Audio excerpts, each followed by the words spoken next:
Five Nights at Freddy's has been a part of my life for going on 11 years, just as it may be for all of you. And I've never once made my own proper original theory. I have my own take on the lore, as does everybody. Everybody has their own take on the narrative. But I have been becoming a competitive FNAF fan. I've been looking into the books, which is something I've never done before.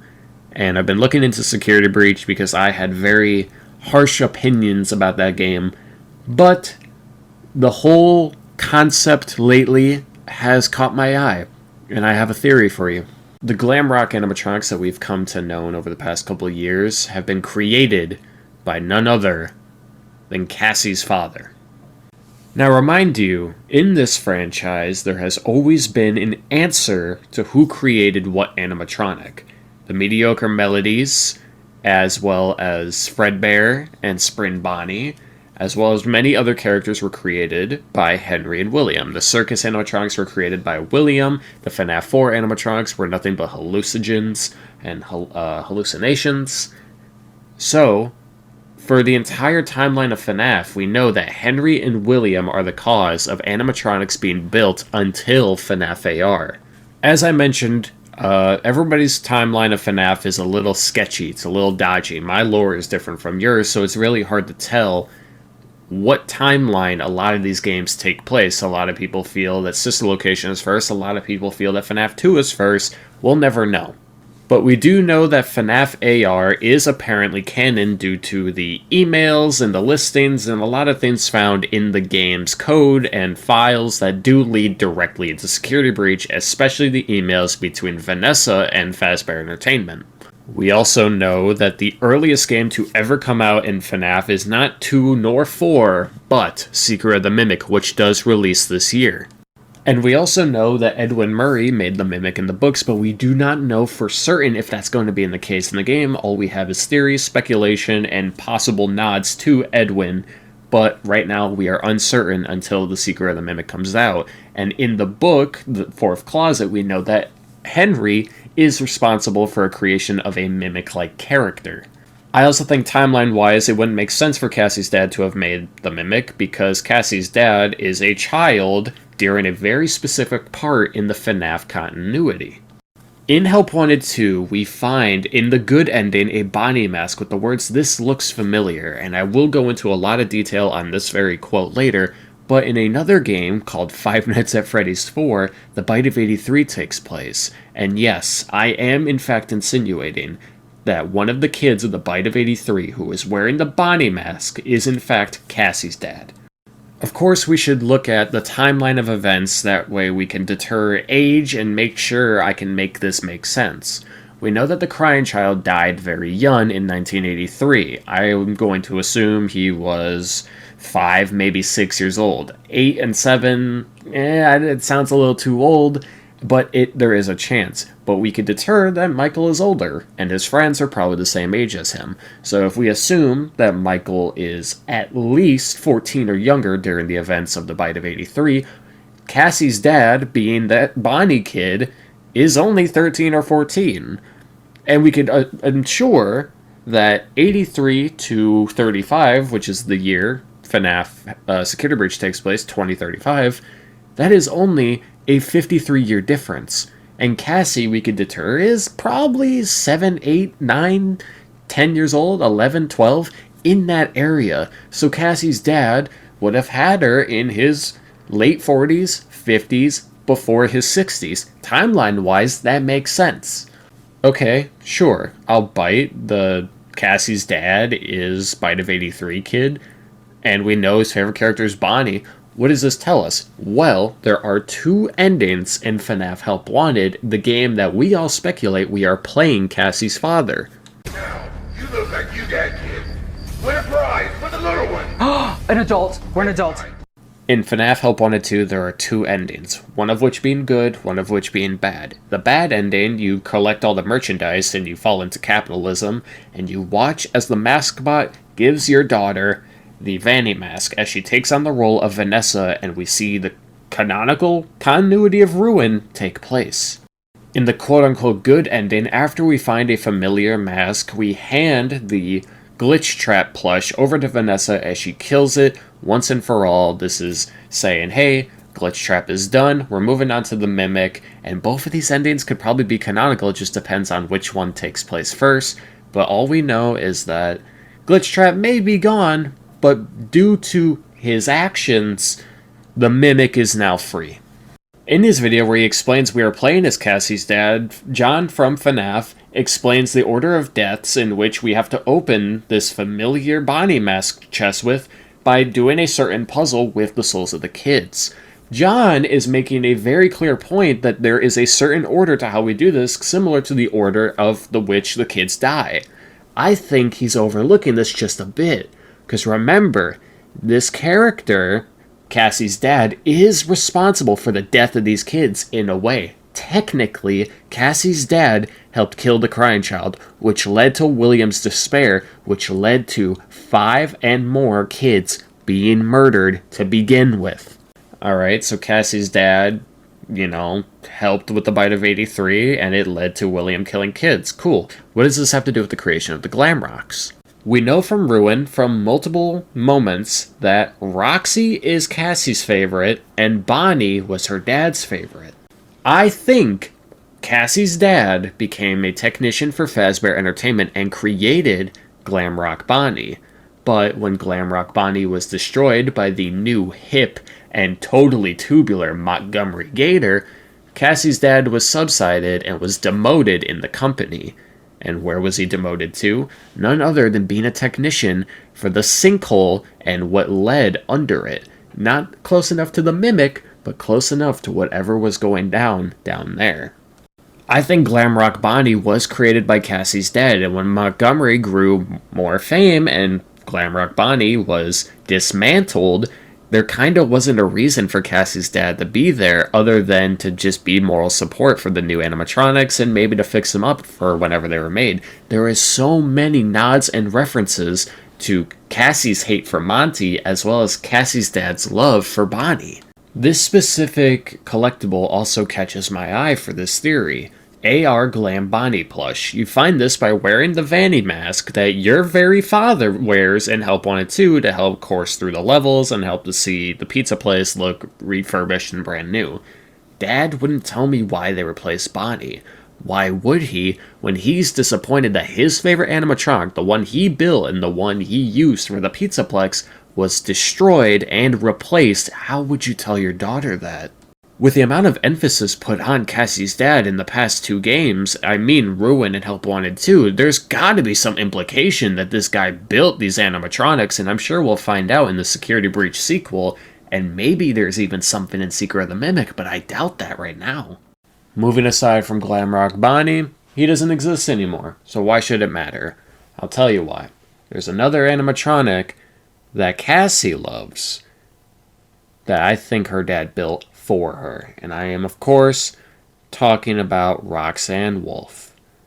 I think Cassie's dad built Roxanne for Cassie, and if you don't believe me, there's a lot of evidence that really points to it. John, in his video How I Solved Help Wanted 2, he goes on a spiel talking about Cassie and everything she went through leading up to Ruin, about the fact that her dad went missing, and when she has the Vanny network on, her brain kind of shows her all these aspects of her father. And he also brings up in this video that Cassie's father may have been the creator of Mixes, which I also believe, and guess who Mixes is and who he looks like?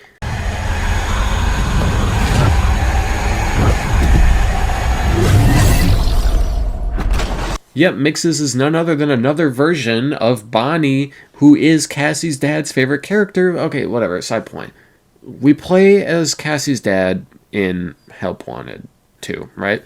So we could say that in this part where we are giving ruined Roxy a makeover, that we are Cassie's dad trying to appease ruined Roxy, who I am saying is his creation, his daughter's favorite character, and he also puts on a mask that literally helps Cassie do the security node that literally destroys Mixes. I don't think he intended for that, but it is something that led to an unfortunate event having the Mimic now released.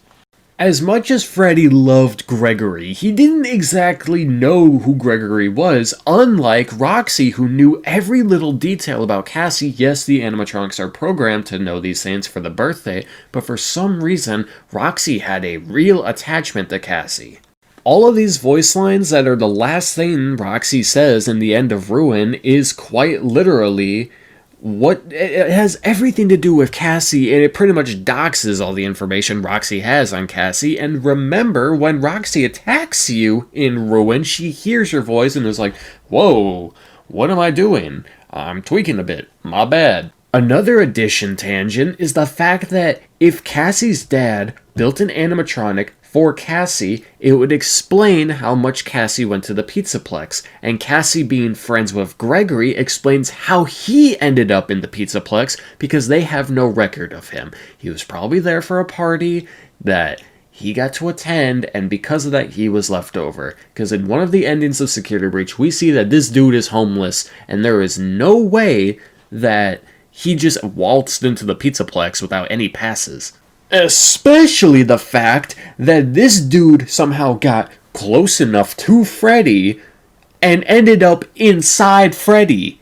Freddy had a meltdown on stage. Yo, Cassie's dad, can you fix this? Ugh, I suppose I can. Freddy, Cassie's dad, Cassie, and Gregory, who are all there at the same time, have to go backstage and work on Freddy, but while they're not looking, Gregory goes missing, and Cassie gets upset about this. But while Gregory is missing, he's in the Pizzaplex, being dumb, playing around, and is inside Freddy. And then when he's like, oh no, the doors are stuck, there's a security guard looking for me because there's something weird off about her, we gotta get out of here. Boom, security breach takes place. We know that Roxanne is Cassie's favorite. There's a whole lot of that. And we know that Roxanne is a security node, literally built, that connects the mixes. Alright, Roxanne and mixes are connected. We know this because Roxanne's a security node, Cassie disables her, and with that she could disable mixes. Mixes, we are assuming, was created by Cassie's dad, no other than the fact that Roxanne was somehow made a security node, not only through the mask, but her herself was deactivated. She was shut down. So Roxanne, as a whole, her entire system was a node to be disconnected, disassembled, turned off. Roxanne had to have been created by the same guy who did mixes. Here's the final thing also. I know you guys are thinking, how would Cassie's dad have any opportunity to build a robot for his child? Why would that matter? Well, let me ask you this. What other character in FNAF built a robot for his child? Allow me to direct you to William Afton's greatest creation, made after his daughter and was also the thing created to entrap kids and was also the thing to kill his daughter. William Afton created an animatronic based off one of his kids for his kids, not intended for his kids. So it makes complete sense to me that Cassie's dad was like, hey, you want a new character? Since you don't want Foxy, he's always out of order, he's always running for some reason. I'll create something that my daughter will love for my daughter, built for her, designed for her, with the aspects she loves, and they'll be best friends. And you see it. It's all there. All of the evidence points to this. Montgomery could not be made by Cassie's dad, because there is a literal resentment to Montgomery from Cassie, and I could only assume, with Bonnie being her dad's favorite, there's got to be resentment there too. So there you go, that is my theory.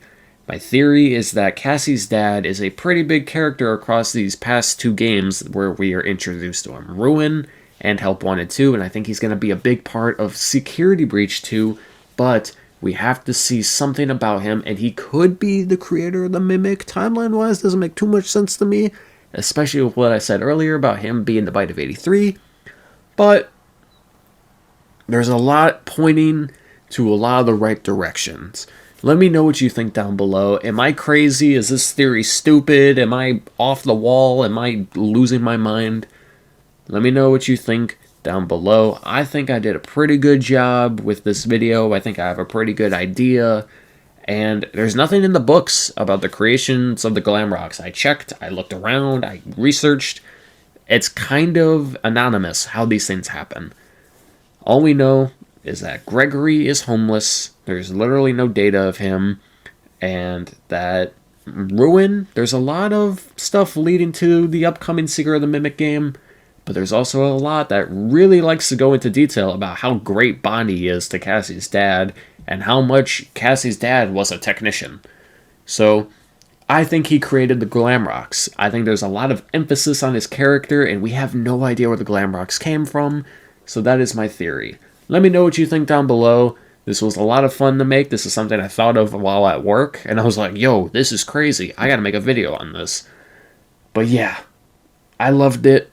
I think I nailed this one. I think I really got something going here. But feel free to tear that apart in the comments. Thank you all so much for watching. Please subscribe. It's a lot of work to do all this. I understand it now. Thank you. Peace out. And I'll see you for Into the Pit.